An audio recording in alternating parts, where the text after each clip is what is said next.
Hello, इधर आइए, इधर इधर।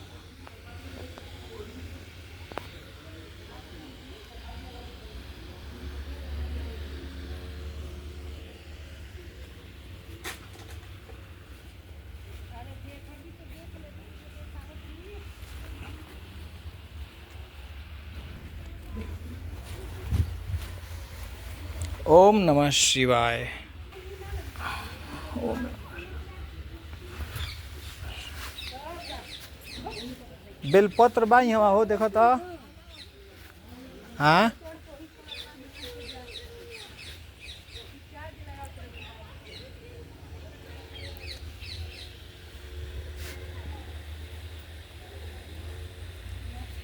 इनका के तो मोए घेरले रहता, घरे बहरी दिन रात फोन लगावत रहतड़ी, रास्ता चलत, गाड़ी में बैठत, पूजा करत। केर कौन तरीका है इनकर?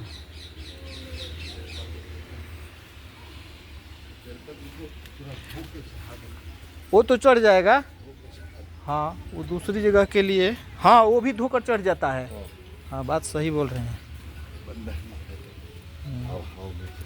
हाँ,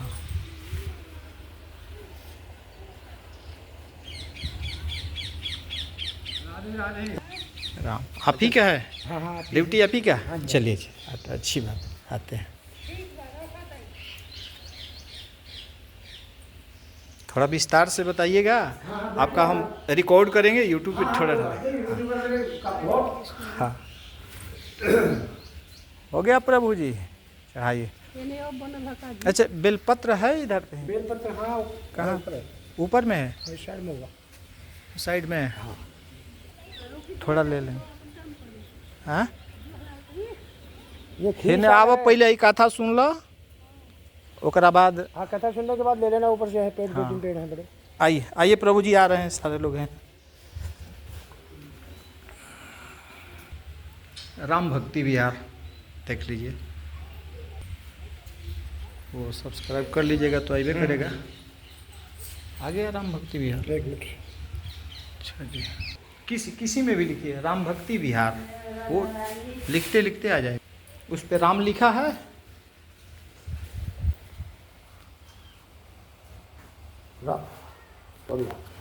यहाँ से माइक छूकर बोल दीजिए। अच्छा अच्छा, ठीक है ठीक है। इस पे बोल दीजिए, यहीं से बोल दीजिए। राम भक्ति बिहार यूट्यूब चैनल।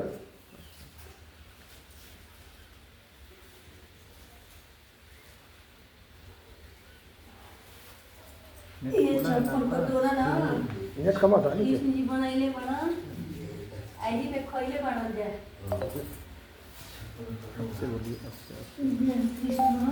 राम भक्ति बिहार।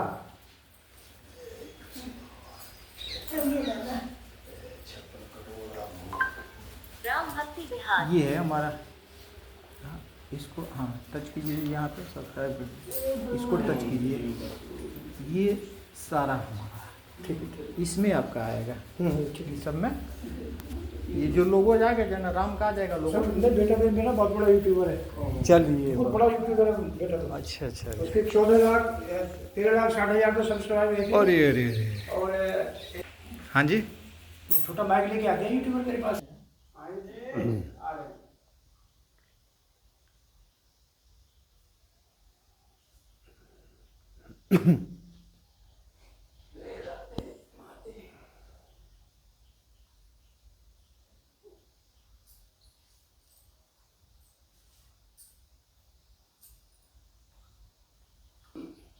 हाँ तो महाराज जी यहाँ के थोड़ा महिमा के बारे में बता दीजिए आप। मैं पंडित मूलचंद कौशिक,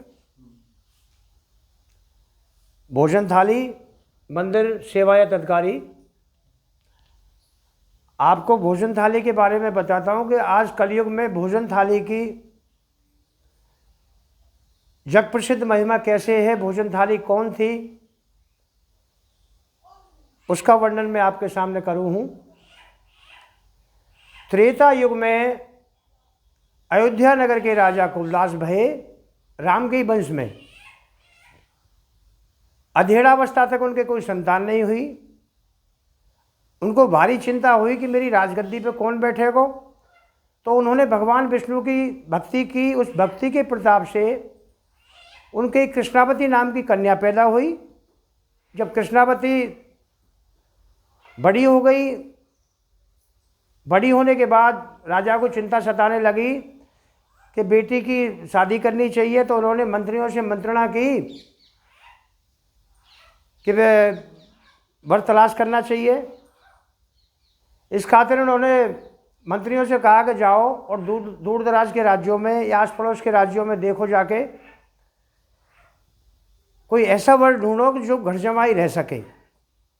तो एक पड़ोसी राज्य का राजकुमार घर जमाई रहने के लिए तैयार हो जाता है और कृष्णावती कन्या की जो लड़की थी राजा की कुलदास की, उससे शादी कर दी जाती है। शादी करने के बाद जैसे ही फेरा होते हैं वो राजमहल की तरफ जाती है। उधर से घुसपैठिए जो अन्य राज्य थे पड़ोसी, वो घुसपैठ कर आक्रमण कर देते हैं। उस आक्रमण में जो उस कृष्णावती का पति था, बंधु बांधव थे, पिता थे, सारी सेना थी, सब मारी जाती है। अब कृष्णावती अकेली रह जाती है। सोचती है मैं जी के क्या करूँगी जब मेरे सभी बंधु बांधव, पति, पिता, चाचा, ताऊ सब मारे गए हैं, तो मैं क्या जी कर क्या करूँगी। अचानक उसके मन में वैराग्य प्राप्त होता है, भगवान विष्णु की भक्ति प्राप्त होती है। वो 85 वर्ष तक एकादशी को व्रत रहती, तुलसी जी का सिंचन करती। या प्रकार करते करते जब 85 वर्ष रह गए तो मैंने सोची चलो सरयू नदी में स्नान करो जाए। वो सरयू नदी, अयोध्या में सरयू नदी है, तो वो सरयू नदी में स्नान करती है। तो स्नान करके जैसे डुबकी लेती है, मुखारबिंद कृष्णावती का बाहर आता है, तो सामने चतुर्भुज भगवान विष्णु खड़े हैं शंख चक्र गदा लिए। कृष्णावती जब देखती है कि ठाकुर जी खड़े सामने, तो उनके पानी से निकलकर वो चरणारविंद में गिर पड़ती है और ठाकुर जी से कहती है मैं कृतकृत धन्य हो गई प्रभु, आपने मुझे दर्शन दिए। तो भगवान विष्णु कह रहे हैं चतुर्भुज स्वरूप कि बेटी तेरी दुर्लभ भक्ति के कारण ही मैं आज तेरे सामने प्रकट हुआ हूँ, तू मनवांछित वरदान मांग ले। तो कृष्णावती कह रही है कि प्रभु मैं ऐसा वरदान चाहूँ हूँ कि मैं एक शिला के रूप में हूँ, मैं एक शिला के रूप में हूँ और वहाँ पे बैठ के आप भोजन करें। भोजन करने के बाद जो झूठन गिरेगी, वहाँ झूठन के प्रभाव प्रताप से ही मुझे मुक्ति मिलेगी और क्या नाम है, मुझे मैं अपने आप जो वरदान दे रहे हैं उसका फल मैं मानूंगी। तो भगवान विष्णु कह रहे हैं बेटा मस्तु ऐसा ही होगा। देख अभी त्रेता युग चल रहा है, अभी मेरा राम अवतार होगा, मैं मर्यादाओं में रहूँगा, मर्यादा पुरुषोत्तम श्री राम के रूप में। द्वापर में कंसवध के ताई मैं कृष्णावतार लूँगा, मेरी बाल्य अवस्था होगी, देव की वसुदेव के मेरा जन्म होगा कारागार में। उसके बाद नंद और यशोदा मैया के यहाँ मेरो लालन पालन होगा। मैं गैया चरा तो भयो कृष्ण स्वरूप, गैया चरा तो भयो नंदगाम के पास ही एक कामवन नाम को वन होगा। वह वन में मैं अपने सभी सखान के साथ में गैया चरा तो बछड़ा चरा तो वहाँ पहुँचूँगा। तू वहाँ इंद्रसेन पर्वत पर एक शिला के रूप में होगी। ज्यादा दिन हम तेरे ऊपर बैठ के भोजन कर लेंगे, झूठन गिरेगी, उसी दिन से तू इस विश्व में भोजन थाली के नाम से मशहूर हो जाएगी। बोलिए कृष्ण बलदेवा की, बोलिए भोजन बिहारी लाल की। तो ये भोजन थाली है। ठाकुर जी आए हैं द्वापर में गैया चराते हुए, गैया सामने छोड़ दिए, गैया बछड़ा। तो ठाकुर जी कह रहे हैं अरे ग्वाल वालो, अरे सखाओ, तुम्हारी मैया ने काका छाक बांधी है। सबने सखान ने अपनी छाक खोल ली है। छाक खोलने के पश्चात ठाकुर जी बैठ गए हैं शिला पे, चारों तरफ सखा बैठ गए हैं। ठाकुर जी सखान के मुखारबिंद में ग्रास दे रहे हैं और सखा ठाकुर जी के मुखारबिंद में ग्रास दे रहे हैं। कैसी अद्भुत लीला चल रही है ठाकुर जी की अब्रज में।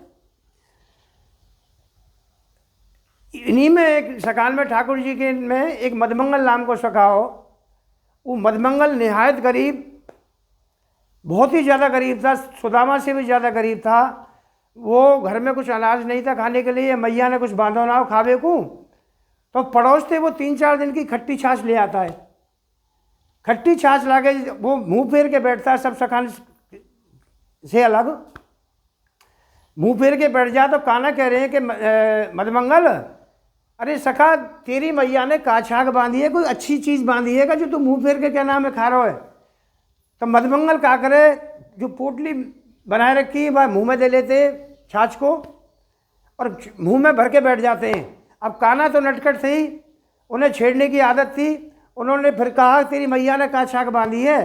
तो कान्हा क्या है कि इस तरीके से छाछ भरी हुए मुंह में इस तरीके से करते हैं, तो छाछ जो है कान्हा के मुखारबिंद में जाकर सीधी टकराती है। कन्हैया उसे ग्रहण करते हैं और उधर जो कान्हा के मुंह में जो मुखारबिंद में जो माखन मिश्री हो वो जो है मदमंगल ग्रहण करते हैं। कैसी लीला चल रही है ठाकुर जी की। ये श्रीमद् भागवत में ही प्रसंग आता है। ऊपर ब्रह्मा जी देख रहे हैं, ब्रह्मलोक थे, अरे मृत्युलोक में अपने हमजोलियों के साथ ये कैसो ठाकुर जी है, कैसो विष्णु स्वरूप कान्हा है कि जो झूठन खा रहा है मृत्युलोक में अपने हमजोलियों के साथ में बैठ करके नहीं। तो वो क्या करते हैं, जैसे गैया बछड़ा सामने चल रहे ठाकुर जी के, उन गैया बछड़ा ने ब्रह्मलोक को ले जामे ब्रह्मा जी। इधर ठाकुर जी देख रहे हैं, अरे ये ब्रह्मा जी क्या कर रहे हैं। तो ब्रह्मा जी को भ्रम हो गया था। उसके बाद उतनी गैया बछड़ा ठाकुर जी अपने तेज थे यहाँ चढ़ती हुई दिखा में, ये कालांतर तक चलता है। ब्रह्मा जी मृत्युलोक में आते हैं बड़े घबराए हुए और आके शरणागत जाते ठाकुर जी के, प्रभु मुझे क्षमा करें जो मैंने आपके प्रति अविश्वास पैदा किया, भ्रम किया, आप तो भक्त बख्शले प्रभु, आप मुझे क्षमा करें। कह के ठाकुर जी ने उन्हें क्षमा किया है। क्षमा करने के बाद जो है ब्रह्मलोक चले गए ठाकुर जी। तो ये भोजन थाली की लीला है आपकी। बोलिए भोजन बिहारी लाल की, बोलिए आज के आनंद की। जय जय श्री राधे, जय जय श्री राधे श्याम। अपने भाव से श्रद्धा से अपना दान कर सकें। ये पुजारी जी ने बहुत अच्छे से जानकारी दी है हमको भोजन थाली के बारे में। और ये है क्षीर सागर, इसको क्षीर सागर कुंड बोलते हैं। तो ये भोजन थाली के क्षीर सागर कुंड है। तो इसी तरह के और ब्रज के वीडियो देखने के लिए इस वीडियो को लाइक और इस चैनल को, राम भक्ति बिहार चैनल को सब्सक्राइब करना न भूलें। मिलते हैं कुछ इसी तरह के और वीडियो में, तब तक के लिए राधे राधे, जय श्री राम।